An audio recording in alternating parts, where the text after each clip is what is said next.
So in an effort to be a little bit less technical today and a little bit more about musicality and about making phrases, what I'm talking about today is this sort of dual voice thing.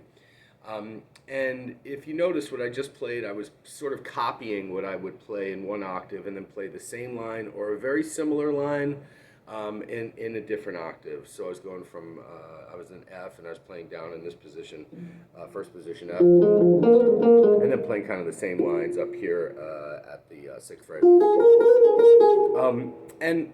The first guy, I mean, I've heard other people do this, I suppose, before that, but the first guy I heard really put this into playing over chord changes and using it in a way that really struck me was Johnny Griffin.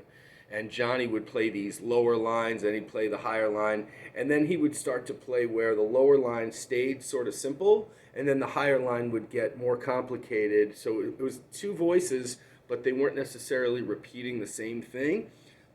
So I'll show that a little bit right now.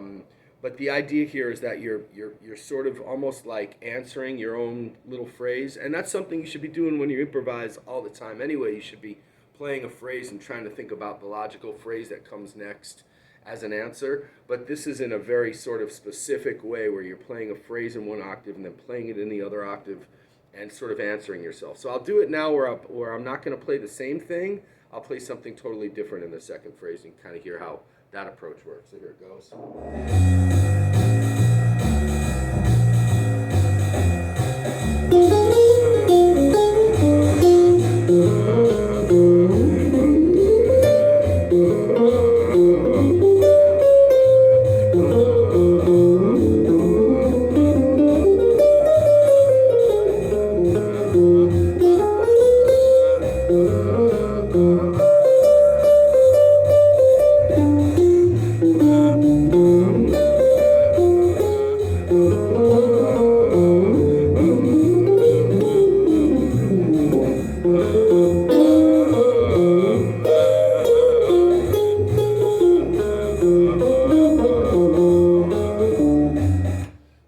So you get the idea there. I'm kind of playing in one octave and then playing in the other octave, and not necessarily answering, but sort of just playing something that plays off the first one.